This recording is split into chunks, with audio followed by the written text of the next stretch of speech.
ഇനി അടുത്തതെന്ന് പറഞ്ഞാൽ നമ്മുടെ മെയിനായിട്ട് വരുന്നത് നമ്മുടെ പേര് വിളിക്കുന്നതാണ്. അപ്പോൾ പേര് വിളിക്കുന്നത് എങ്ങനെയാണെന്ന് വെച്ച് കഴിഞ്ഞാൽ നിങ്ങൾ കണ്ടോട്ടോ. ഇപ്പം തന്നെ നമ്മൾ ആ ഒരു പേര് ഡിസ്ക്ലോസ് ചെയ്യാനായിട്ട് പോവാണ്. മാധവാദിത്യ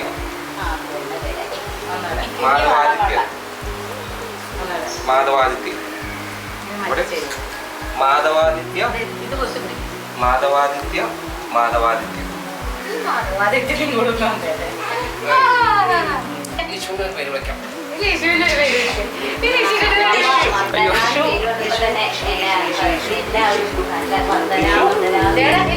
ഒരു മൂടുക.